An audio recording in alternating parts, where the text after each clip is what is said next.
Hi everyone, welcome again to another video. तो आज हमारा फोटो एडिटिंग का क्लास नंबर 52 और आज के क्लास में मैं आपको बताऊंगा किस तरह से हम बैकग्राउंड से अपने ऑब्जेक्ट को अलग कर सकते हैं, यानी कि ऑब्जेक्ट से जो बैकग्राउंड होता है उसे किस तरह से रिमूव करेंगे और प्रोफेशनल वे में। बेसिकली तो आपको पता ही होगा कि बैकग्राउंड को हम किस तरह से अलग करते हैं, जैसे कि बैकग्राउंड आप किस तरह से रिमूव करते हो उसके ऊपर मैं कुछ क्लास आपको दे चुका हूं, जैसे कि वो इरेजर के थ्रू हो या फिर सिलेक्ट एंड मास्क के थ्रू हो। वो सारे जो होते हैं ना बैकग्राउंड रिमूव के प्रोसेस, वो थोड़ा बेसिक से होते हैं, मतलब कि बेसिक जो छोटे मोटे बैकग्राउंड रिमूवल काम होते हैं वो उनके थ्रू हम कर सकते हैं। पर जब हमें प्रोफेशनल वे में करना होगा बैकग्राउंड को रिमूव, तो हम कैसे करें? तो वो जो हम करेंगे बैकग्राउंड रिमूव, वो किस तरह से करेंगे आज के क्लास में मैं आपको बता दूंगा। तो किस तरह से आपको बैकग्राउंड को प्रोफेशनल वे में रिमूव करना है और जो छोटे छोटे बारीकियां होते हैं उनके अंदर जो क्लैरिटी वगैरह होते हैं, जो आउटलाइन के प्रॉब्लम वगैरह होते हैं, उनको किस तरह से आपको सॉल्व करना होगा आज के क्लास में मैं आपको बता दूंगा। तो बेसिकली जो दिक्कत होता है बैकग्राउंड रिमूव करने के वक्त, वो दो तरह के होते हैं। देखिए, एक तो होता है क्या आपके जो आउटलाइन में प्रॉब्लम आ जाते हैं, जिसको और एक क्लास में सॉल्व करके दिखाऊंगा, क्योंकि एक ही क्लास में अगर सारे दे दूंगा ना तो कुछ दिमाग में जाएगा नहीं। तो आपको अच्छी तरीके से देखना होगा क्लास को और समझना होगा। ये कॉन्सेप्ट आप समझिए, आज के क्लास में जो कॉन्सेप्ट आपको समझाऊंगा उससे अच्छी तरीके से समझे ना, मतलब कि समझने के लिए कोशिश करेंगे। तो बेसिकली जो प्रॉब्लम होता है फोटो एडिटिंग में, जब हम बैकग्राउंड रिमूव करते हैं तो नॉर्मल जिस तरह से ऑब्जेक्ट होंगे, मान लो कोई बॉटल हो गया, कोई ग्लास हो गया, या फिर कोई स्टेबल ऑब्जेक्ट जिसमें कोई ज्यादा आउटलाइन में प्रॉब्लम ना हो, उसी तरह का जो पर्टिकुलर कौन से शेप टाइप के, उनमें से बैकग्राउंड अच्छी तरीके से रिमूव हो जाएगा। जिस तरह से मैंने किया था जो लेयर 1 मैथ्स के क्लासेस में, एक हैंड और मोबाइल वाला जो था ऑब्जेक्ट, उनमें बहुत ही इजीली मैंने बैकग्राउंड को रिमूव कर दिया। पर दिक्कत तब आता है जब आप कोई, जैसे कि आप देख सकते हो अभी स्क्रीन में, इस तरह के जो इमेज होते हैं उनमें अगर बैकग्राउंड का आप रिमूव करोगे ना, आपको बहुत ही ज्यादा दिक्कत आ जाएगा। कब? जब आप हेयर के आसपास के जो बैकग्राउंड हो उसको रिमूव करोगे, क्योंकि बॉडी पोस्चर के हिसाब से हर जगह से आपका बैकग्राउंड रिमूव हो जाएगा। बस एक ही जगह का अगर छोड़ दो तो वो है आपके हेयर, जो कि बहुत ही ज्यादा दिक्कत देता है, चाहे वो फीमेल में हो या फिर मेल में हो। तो दोनों के जो हेयर पोर्शन होते हैं उनमें बैकग्राउंड का जो अटैचमेंट होता है वो थोड़ा, मतलब कि क्या, कॉम्प्लेक्सिटी दे देता है आपको बैकग्राउंड रिमूव करते वक्त। तो आपको उससे अच्छी तरीके से रिमूव करना होगा। तो इसके लिए आपको यहाँ पर फोटोशॉप के अंदर आपका ऑप्शन मिल जाता है जिससे हम कहते हैं सिलेक्ट एंड मास्क। ये ऑप्शन का ऊपर अगर आप क्लिक करोगे ना, आपको यहाँ पर एक नया वाला विंडो मिल जाएगा। मैं वापस आपको ओपन करके दिखा देता हूँ। यहाँ से सिलेक्ट एंड मास्क, इसके ऊपर क्लिक करते हो, देखिए क्रिएट रिफाइन सिलेक्शन, तो यहाँ पर क्लिक करोगे तो यहाँ पर आपको एक नया वाला विंडो मिलेगा। यहाँ पर अभी फिलहाल आपको कुछ दिखाई नहीं दे रहा है, क्योंकि पहले आपको अपने जो ऑब्जेक्ट होता है उसका एक सिलेक्शन बनाना होता है। तो यहाँ से आप, यहाँ से तो एक सिलेक्शन का ऑप्शन यहाँ पर मिल जाता है, क्विक सिलेक्शन टूल, जिसका शॉर्टकट की इस विंडो के अंदर है W। ओके, इसके अलावा ब्रश टूल दिया गया है और ऑब्जेक्ट सिलेक्शन टूल दिया गया है, लैसो सिलेक्शन दिया गया है, हैंड टूल दिया गया है और जूम टूल। तो ये सारे टूल आप इसमें भी पाते हो जो अपने टूल बार में होते हैं। तो यहाँ पर वो कहता है कि आप अगर सिलेक्शन एंड मास्क टूल को यूज कर रहे हो यहाँ पर ऑप्शन को, तो पहले आप इस पर क्लिक करो, उसके बाद आप इससे क्लिक करके यहाँ पर इस तरह से एक सिलेक्शन बनाओ अपने ऑब्जेक्ट का, जो कि बहुत ही ज्यादा खराब आपको रिजल्ट देता है यहाँ पर। तो हमेशा आप ये करो कि अपने एक जो ऑब्जेक्ट होता है उनका एक सिलेक्शन बना लो, चाहे वो कोई भी सिलेक्शन टूल से होना क्यों। तो यहाँ से मेरे जो पसंदीदा टूल है सिलेक्शन बनाने के लिए वो है select and subject, select subject options. यहाँ पर मैं क्लिक करते ही यहाँ पर मेरा जो सब्जेक्ट होगा फोटो में, वहाँ ये इसे सिलेक्ट करके दे देगा। तो यहाँ बेसिकली ये सिलेक्शन हो गया। जैसे कि मान लो यहाँ पिछले, मतलब कि ये जो हिस्सा है यहाँ पर पीछे, ये भी मुझे सिलेक्ट करना है, तो इसलिए मैं यहाँ पर लासो सिलेक्शन चूज करूंगा, जिसका शॉर्टकट की है L। तो L की को प्रेस करते ही ये लासो सिलेक्शन सिलेक्ट हो गया। तो यहाँ से मुझे यहाँ से यहाँ तक जो सिलेक्शन हो, यहाँ मुझे ऐड करना है। तो जब आपको ऐड करना है तो यहाँ आप इससे क्लिक कर दो, जिससे आप शॉर्टकट की के थ्रू भी यूज कर सकते हो, शिफ्ट की के साथ। मैं आपको बताया था, शिफ्ट की को प्रेस करो और इस तरह से यहाँ से मतलब कि हल्के हाथों से एकदम स्टेबल करके हुए आगे बढ़ते जाना है आपको, और फिर यहाँ से इस तरह से लाओ। अगर गलतियाँ भी हो गया कोई बात नहीं, हम वापस सही कर देंगे। जैसे कि और जूम कर दो शिफ्ट की के साथ, यहाँ से इस तरह से और यहाँ से इस तरह से। और देखिए यहाँ पे भी कुछ छोटे मोटे गलतियाँ रह गया है, यहाँ से मैं इस तरह से करेक्ट कर लिया। और वापस यहाँ से भी छोटे मोटे गलतियाँ जो है यहाँ पर ऑल्ट की के साथ, जब आपको मिटाना है सिलेक्शन तो आप ऑल्ट की के साथ करो। ओके, ये आपका प्रैक्टिस आप जितने बार करोगे आपको अच्छी तरीके से ये रिजल्ट मिलेगा।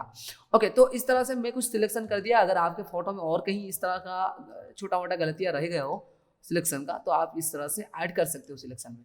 ओके, इस तरह से मैं थोड़ा बहुत यहाँ से हटा रहा हूँ। ये देखिए ये मेरा सिलेक्शन बन गया। ओके, बेसिक सा जो सिलेक्शन है। तो यहाँ पर जो देखिए हेयर का जो पोर्शन होता है, देखिए यहाँ पर आउटसाइड में भी बहुत ज़्यादा हेयर का छोटे मोटे मतलब एक पतली सी एकदम लाइन की तरह यहाँ पर बहुत ज़्यादा हेयर है। तो ये किस तरह से रिमूव किया जाएगा? तो इसको करने के लिए हमको जाना है सिलेक्टर मास्क को, मतलब कि जो ऑप्शन के अंदर पहले आपको सिलेक्शन बना लेना है इस तरह से। उसके बाद यहाँ पर सिलेक्ट एंड ऑब्जेक्ट के बगल में जो ऑप्शन है सिलेक्ट एंड मास्क, इसके ऊपर सिंपली क्लिक कर देना है। तो क्लिक करते ही यहाँ पर आपको ये सिलेक्शन दिखाई देगा, जो कि आप अगर यहाँ पर सिंपली क्लिक करते तो आपको दिखाई नहीं देगा। तो यहाँ पर मैं यहाँ से कंट्रोल माइनस को प्रेस करते हुए जूम आउट कर दिया और जूम इन कंट्रोल प्लस। तो यहाँ से आपको ये तो लेफ्ट साइड में जो ऑप्शन दिया गया है ये आपको बता दिया, ये रिफाइन एजेस का ये प्लस माइनस, आप अगर चाहो तो प्लस सिलेक्शन करने के लिए तो ये कर सकते हो, और माइनस करने के लिए चाहो तो ये करके कर सकते हो, जो कि ऑल्ट और शिफ्ट के साथ आप कर सकते हो। और यहाँ पर ब्रश का साइज दिया गया है, जिस तरह से ब्रश का साइज और एंगल। ओके, तो ये कॉमन फैक्टर है, आपको पता होगा, इतना बताने की जरूरत नहीं यहाँ पर। तो बेसिकली जो काम होता है वो राइट साइड में होता है। देखिए यहाँ पर व्यू मोड पहले आपको मिल जाता है प्रॉपर्टीज में। ओके, तो व्यू मोड मतलब का क्या होता है कि आप जो दिख रहे हैं अभी, आपको जो दिखाई दे रहा है वो किस तरह से दिखाई देगा। यहाँ पर भी कई सारे आपको ऑप्शन मिल जाएगा, पर उससे पहले आप राइट साइड की तरफ देखिए इस व्यू मोड के, यहाँ पर दिया गया है शो एजेस।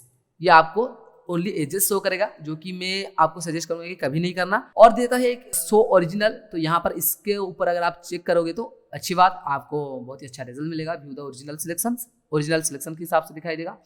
और एक इसके अंदर मिल जाएगा हाई क्वालिटी प्रीव्यू, जो आप ऑन कर सकते हो, पर मैं फिलहाल आपको मना करूंगा कि ये मत करना, क्योंकि अगर आप हाई क्वालिटी प्रीव्यू करोगे तो पता नहीं ये फोटोशॉप कुछ ज़्यादा ही डाटा कंज्यूम करता है, तो इसलिए आपका सिस्टम थोड़ा स्लो ही चलेगा, क्योंकि थोड़ा तो लैग होता है, मुझे पता है जितना। अगर आपका लैग नहीं करता है तो ऑब्वियसली आप इसे कर सकते हो अच्छी रिक्वायरमेंट का, अगर आपका सिस्टम हो तो फिलहाल मेरा तो होता है, इसलिए मैं आपको सजेस्ट करूँगा कि इसे मत रखो।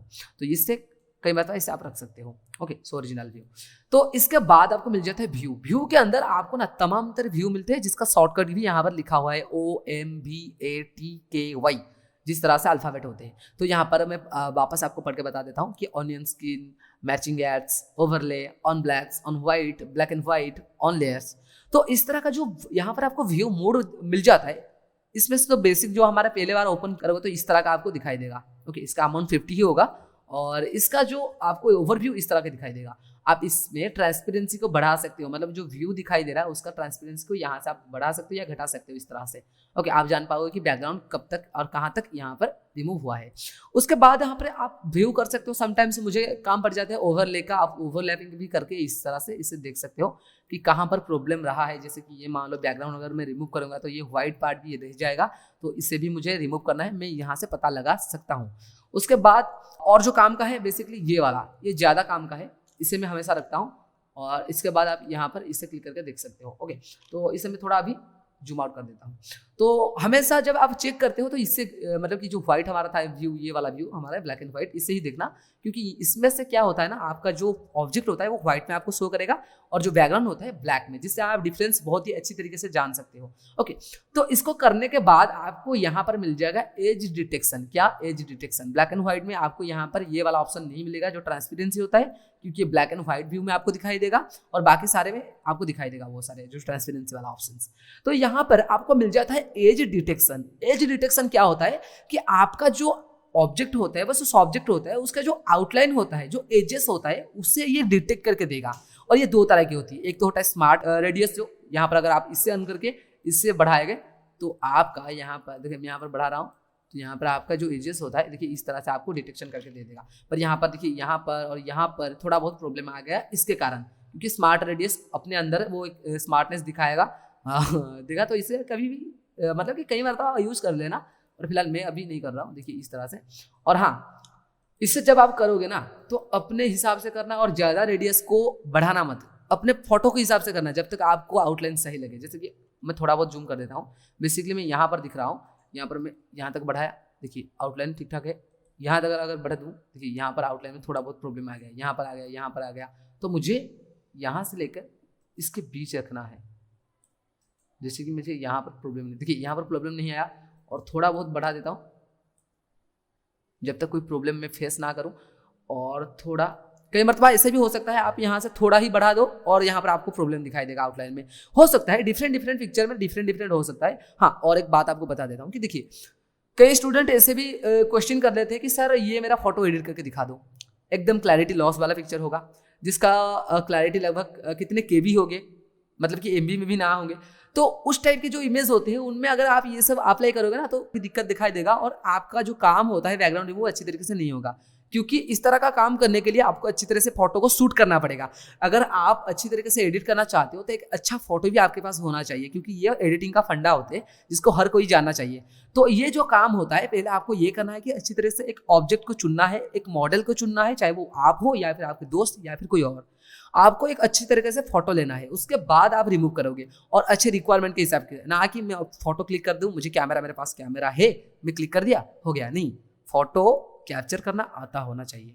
तो इस तरह से आप एक फोटो अच्छी तरीके से क्लिक करो जिसका क्लैरिटी भी अच्छा होना चाहिए। नहीं, कई सारे ऐसे स्टूडेंट पूछेंगे कि सर ये एक फोटो मेरे पास है जिसे आप एडिट करके दिखाओ, इससे बैकग्राउंड रिमूव करके दिखाओ, हेयर से बैकग्राउंड रिमूव करके दिखाओ। तो ऐसे भी कई सारे फोटो है जिसमें बैकग्राउंड रिमूव नहीं हो सकता है। कहीं ऐसे भी फोटो है जिसमें हेयर का जो पार्ट होता है उससे बैकग्राउंड से रिमूव नहीं किया जा सकता। जैसे मान लो कोई इवनिंग टाइम के फोटो है जिसमें आप का जो ऑब्जेक्ट है उसका हेयर कलर हुआ है, मतलब कि उसका जो हेयर का कलर है वो थोड़ा ऑरेंज टाइप का कलर है।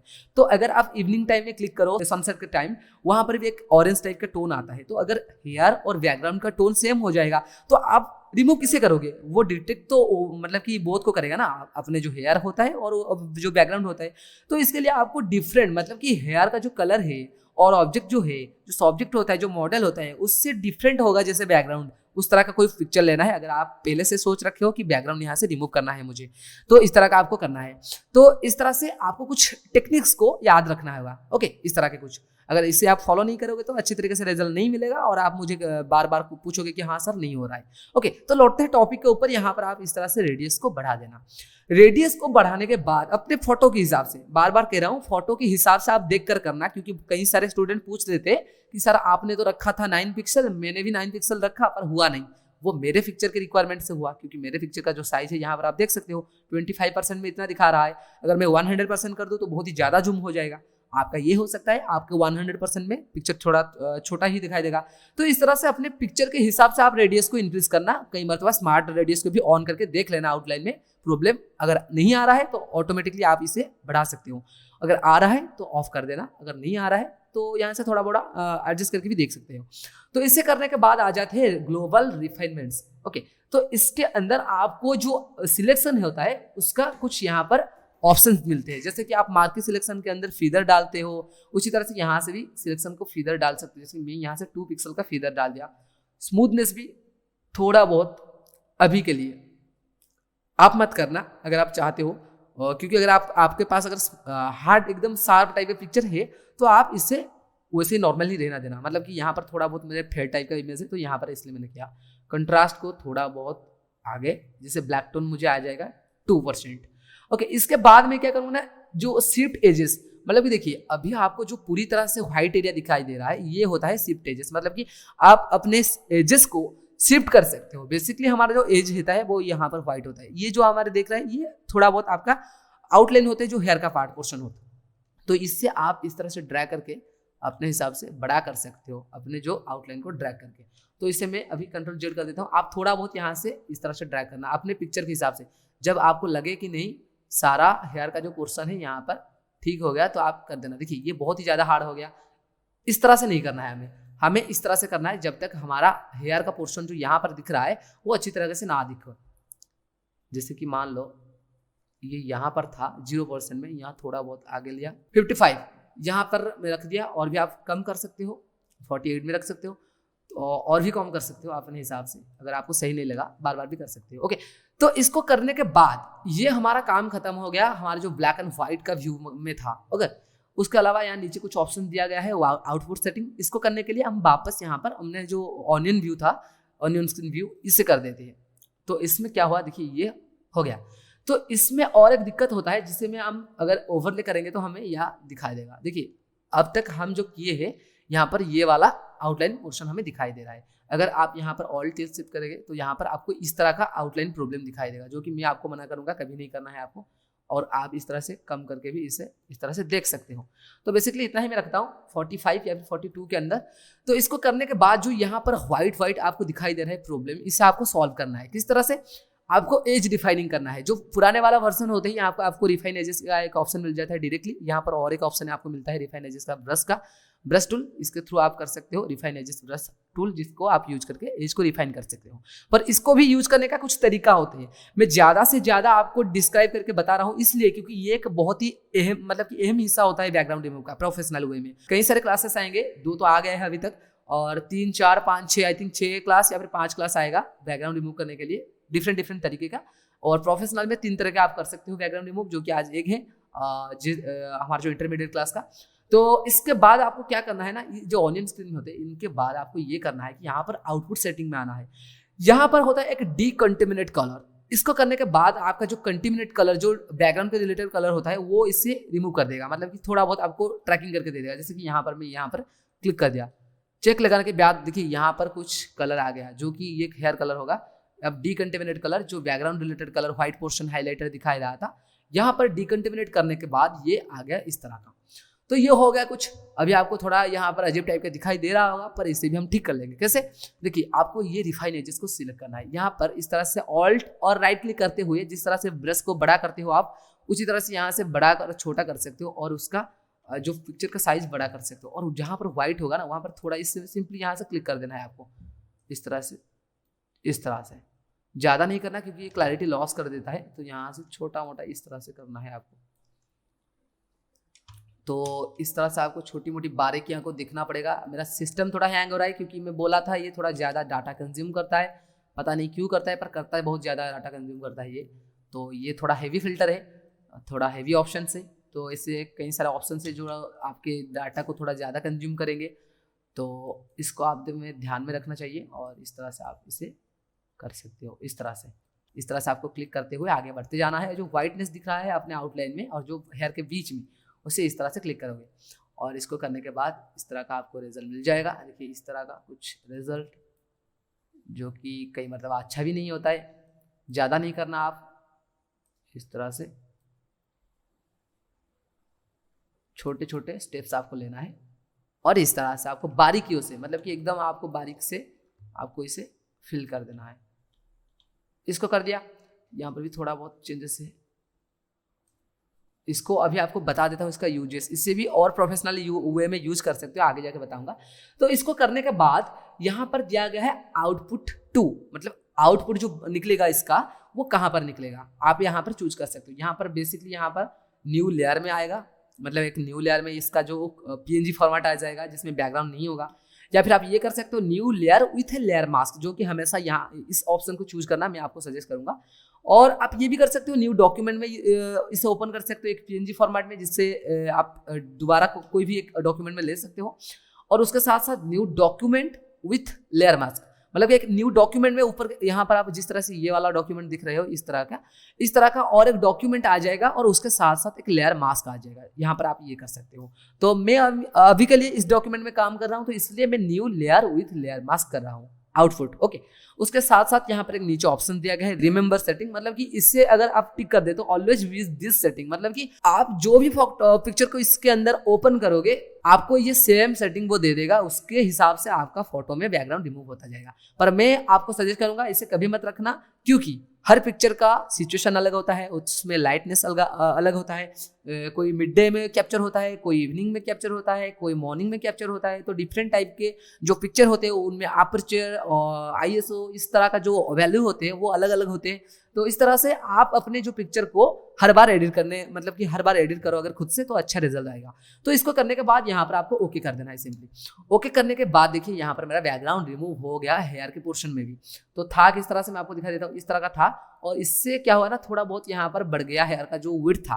तो कोई दिक्कत नहीं, इसे भी हम ठीक करेंगे, अच्छी तरीके से करेंगे। किस तरह से करना है, इसे सिंपली ऑफ कर देना है। ऑफ करने से पहले मैं यहाँ से ये जो बैकग्राउंड था, इसका जो बैकग्राउंड कलर था इसका एक कॉपी ले देता हूँ। सैंपल ब्रश टूल को चूज किया, ऑल की के साथ यहाँ से एक सैंपल ले लिया, क्लिक कर दिया। एक नया लेयर ले लेता हूँ, यहाँ पर सैंपल लेयर ये आ गया और इस लेयर में सैंपल लेयर को फिल कर देता हूँ। उससे पहले इसे ऑफ कर दिया और सैंपल लेयर को इस तरह से फिल कर दिया। यहाँ पर ऑल्ट बैक स्पेस, ये हो गया सैंपल मेरा फिल। तो देखिए था ये वाला इस तरह से था और इस तरह से हो गया। ओके, तो हेयर का जो पोर्शन था यहाँ पर करेक्ट हो गया है, पर अभी भी कुछ प्रॉब्लम्स दिखाई दे रहा है। देखिए ये कुछ बेहुदा सा दिख रहा है, ये यहाँ पर कुछ बेहुदा सा, इसे मैं तो पहले ऑफ कर दूंगा इस तरह से। इसे मैं क्लिक करूंगा, इसे इस तरह से निभा दूंगा। ओके, मिटाने के बाद यहाँ पर कुछ दिक्कत जो आ रहा है आउटलाइन में, ये थोड़ा इस तरह से घटिया सा दिख रहा है, तो इसे भी सही करेंगे। किस तरह से करेंगे, आपको क्या करना है कि इसके ऊपर को एक लेयर लेना है। अगर आप चाहते हो तो ऊपर एक लेयर ले सकते हो, पर मैं हमेशा नीचे लेता हूँ लेयर। नीचे लेयर एक लेने के बाद ये जो ऑप्शन था, ये हमारा ऊपर वाला जो हमने बैकग्राउंड रिमूव किया, इसके जो मास्क था उसके ऊपर आपको माउस का लेफ्ट क्लिक लेना है और कंट्रोल क्लिक के साथ, मतलब कंट्रोल को प्रेस करते हुए आपको यहाँ पर क्लिक कर देना है, जिससे इसका एक सिलेक्शन बन जाएगा। देखिए ये जो सिलेक्शन अभी आया है वो इतना आया है, पर इसके बाहर भी जो दिख रहा है ये भी सिलेक्शन का अंदर आया है, पर आपको फिलहाल सिलेक्शन इतना ही दिखाई दे रहा है क्योंकि ये एजेस है। एजेस के बाहर जो आ रहा है, मैं शिफ्ट एजेस के बारे में बताया था, ये आपको उसी तरह का एक रिजल्ट देता है। मतलब कि ये जो पोर्शन अभी दिखा रहा है ये सब अभी ऑफ कर देता हूँ। देखिए ये भी, ये जो बाहर आप दिख रहा है ये भी इसका अंदर आया है, पर ये अब हम जब इसके ऊपर कंट्रोल क्लिक किए तो इतना ही सिलेक्ट हुआ। तो हम अब क्या करेंगे ना, हम इसको इस तरह से ऑल्ट की के साथ यहाँ से एक सैंपल लगे क्लिक करके और उस लेयर को सिलेक्ट करेंगे। सिलेक्ट करने के बाद ब्रश को थोड़ा बड़ा करके हम यहाँ पर इस तरह से क्लिक करते जाएंगे। ओके, पर उससे पहले आपको कौन सा कलर लेना है, ये वाला कलर इस तरह से, या फिर जो भी, मतलब कि जहां पर आप ड्रैग कर रहे हो, जैसे कि यहां पर मैं ड्रैग कर रहा हूं, यहां पर इस कलर को लूंगा और यहां से इस तरह से ड्रैग करूंगा। देखिए आउटलाइन में आ गया एक शार्प लुक। इस तरह से मैं यहां से क्लिक करता हूं ये वाले, और यहां से इस तरह से क्लिक कर देता हूं, तो ये आ गया एक लुक बाल में। और उसके साथ साथ यहाँ भी थोड़ा बहुत इसका रिलेटेड कलर यहाँ पर इस तरह से, ओके, यहाँ पर भी कर सकता हूँ। और उसके साथ साथ जहाँ पर भी आपको लगे कि नहीं यहाँ पर मेरे कुछ पोर्शन है, यहाँ पर आपको ऑल्ट की के साथ क्लिक करना है और आपको सैंपल लेने के बाद यहाँ से आप इस तरह से क्लिक करके अपने जो एजेस है उसे रिफाइन कर सकते हो इस तरह से। ओके, जैसे कि मान लो यहाँ से क्लिक किया और यहाँ से किया एजेस रिफाइन, और यहाँ से किया, यहाँ से देखिए ये वाला जो पोर्शन था जो आपको थोड़ा सा फेड होकर दिखाई दे रहा था, यहाँ पर आपको इस तरह से अच्छी तरीके से दिखाई देगा, नजर आएगा अच्छी तरीके से। यहाँ पर भी आपको इस तरह से क्लिक करना है, इस तरह से मिल जाएगा आपको आउटलाइन। ओके, तो इसको करने के बाद कंट्रोल डी कर देना है आपको। अभी आप ये जो पोर्शन है ये वाला, इसे कंट्रोल ऑफ और ऑन करके देख सकते हो कि आउटलाइन में कितना ज़्यादा फर्क आपको दिखाई दे रहा है। और जिसे आपको रिमूव करना है, इससे आप एक लेयर मास्क ऐड करके जो आपको रिमूव करना है इस तरह से आप रिमूव कर सकते हो जो भी। पर उससे पहले आपको डी को प्रेस करके यहाँ डिफॉल्ट कलर कर लेना है और ब्लैक को ऊपर लाके इस तरह से आपको जहाँ पर भी लगे ज़्यादा हो रहा है वहाँ से आप इस तरह से रिमूव कर सकते हो। ये वाला थोड़ा बहुत हो गया, ये यहाँ पर हो गया, यहाँ पर, तो इस तरह से कर सकते हो। तो देखिए ये हो गया मेरा बैकग्राउंड रिमूव। और बैकग्राउंड को आप कहीं पर भी लेके पुट कर सकते हो किस तरह से। देखिए अगर मान लो मेरे पास एक बैकग्राउंड होता, तो अभी बैकग्राउंड किस तरह से प्लेस किया जाता है अभी आपको नहीं बता रहा हूँ, अभी आपको एक फेक सा बैकग्राउंड बता रहा हूँ। जैसे कि आपको मान लो ये मेरे पास एक बैकग्राउंड है, ये वाला, इसे मैं लेता हूँ इसके अंदर, इसे अभी इससे लेने के बाद इससे मैं इसके नीचे ले आता हूँ। ओके, इससे लेने के बाद इसे मैं कंट्रोल टी कर देता हूँ और इस तरह से जूम कर देता हूँ। ओके, इस तरह से, और जूम करने के बाद यहाँ पर मैं इस तरह से रख देता हूँ। ओके, और थोड़ा बड़ा कर देता हूँ। ओके, ये अभी इस पिक्चर, मतलब कि इस सिचुएशन के हिसाब से प्लेस नहीं हुआ है, पर अभी आपको जस्ट बता रहा हूँ, मतलब कि दिखा के बता रहा हूँ कि हाँ बैकग्राउंड को इस तरह से रिमूव करके आप अपने जो बैकग्राउंड है उसके हिसाब से लेके मैच कर सकते हो। पर जब बैकग्राउंड आप प्लेस करते हो तो आपको कई सारे चीज़ें को मतलब कि ध्यान में रखना होगा, जो कि हम एडवांस में पढ़ेंगे, आगे धीरे धीरे पढ़ेंगे। जैसे कि आप कलर बैलेंसिंग करोगे, कलर मैच करोगे बैकग्राउंड के हिसाब से, और बैकग्राउंड में जो टोन है वो पिक्चर में भी आना चाहिए, बैकग्राउंड के यहाँ पर प्लेस हो, इस तरह का कुछ चीज़ें आपको ध्यान में रखना है जो कि हम आगे जाके जानेंगे। बस आपको अभी बता दिया कि हाँ इस तरह का काम आप इस अंदर कर सकते हो। जैसे कि अभी मैं फिलहाल ये किया और मैं एक वाइट कलर ले रहा हूँ, डी कलर प्रेस किया, मतलब डी की को, और यहाँ से व्हाइट को ऊपर ले आया और इसके ऊपर एक लेयर ले लेता हूँ और यहाँ पर ब्रश टूल को चूज करके एक सिंपल सा शिफ्ट के साथ एक ड्रैग करके इस तरह से बना देता हूँ लाइन, और उसे कंट्रोल टी करके इस तरह से बना देता हूँ ऊपर। ओके, और यहाँ से इस तरह से करके यहाँ से इस तरह से कर दिया फेड, और उसको थोड़ा बहुत ओपेसिटी डाउन कर दूंगा। तो ये बन गया मेरा एक लुक, जो कि फिलहाल अभी के लिए आपको बताया, ये प्रोफेशनल हुए नहीं, ये बेसिक सा, मतलब कि 100% में अगर हम इसे देखेंगे तो ये लगभग 5% में है, मतलब कि बैकग्राउंड प्लेस में। तो हम आगे बहुत कुछ जानेंगे, पर फिलहाल ये वाला ऑप्शन आप इस तरह से कर सकते हो। तो फिलहाल इन सभी को मैं यहाँ से ग्रुप करके सिलेक्ट किया शिफ्ट की के साथ और कंट्रोल जी कर दिया ग्रुप। मैं यहाँ पर रिनेम कर देता हूँ इसे फाइनल। ओके, फाइनल, तो इस तरह से रिनेम कर दिया। अभी हम देखेंगे कि हमारा जो ओरिजिनल पिक्चर था उससे और अभी जो हमने रिमूव किया बैकग्राउंड किस तरह से कर सकते हैं। देखिए ये था और ये बन गया। तो इस तरह से हम अपने पिक्चर को प्लेस कर सकते हैं। पर देखिए यहाँ पर दिक्कत क्या हुआ ना, यहाँ पर देखिए इसका ओरिजिनल प्लेस यहाँ था, ये थोड़ा यहाँ पर शिफ्ट हो गया, जो कि आप रिमूव भी कर सकते हो। पर फिलहाल कोई बात नहीं, दिक्कत नहीं, थोड़ी बहुत यहाँ पर तो ऐसे गलतियाँ हो ही जाती है, आप भी कर सकते हो। जितना आप प्रैक्टिस करोगे उतना आपको अच्छा रिजल्ट मिलेगा। और डिफरेंट पिक्चर में, कई पिक्चर में ये फॉर्मूला अप्लाई नहीं करेगा, क्योंकि वहाँ का सिचुएशन आपके सेटिंग्स के हिसाब से काम नहीं करेगा। तो ट्राई करो, मैं वापस से बोल रहा हूँ कि ट्राई करो अच्छा फोटो कैप्चर करने के लिए, जहाँ पर आपका सब्जेक्ट बैकग्राउंड से बहुत ही ज़्यादा डिफरेंट हो, तभी ये काम करेगा। ओके, तो ये था हमारा आज का क्लास। तो होपफुली गाइस आज का क्लास आपको बहुत ही ज़्यादा पसंद आया होगा, क्योंकि बहुत स्टूडेंट्स का कमेंट्स आ रहे थे कि सर बैकग्राउंड रिमूव कैसे करें, स्पेशली हेयर के पोर्शन से। तो ये था आपके लिए एक क्लास जिसमें मैं आपको बता दिया कि हाँ बैकग्राउंड को इस तरह से रिमूव किया जा सकता है हेयर के पोर्शन से। तो इसे प्रैक्टिस जरूर करना, बार बार करना, जितने बार आप इसे प्रैक्टिस करोगे उतना ही आपको बेहतरीन रिजल्ट मिलेगा। तो फिर ये हमारा आज का क्लास था, तो मिलते हैं फिर नेक्स्ट क्लास में। हमारे नेक्स्ट जो क्लास आएगा वो हमारे एडिटिंग के ऊपर आएगा, मतलब कि एडजस्टमेंट के ऊपर, क्योंकि ये इंटरमीडिएट क्लास का पहला क्लास था। तो फिर मिलते हैं नेक्स्ट क्लास और कुछ नया और यूनिक ऑप्शंस के साथ। पर तब तक इसे प्रैक्टिस करें। Okay, next class.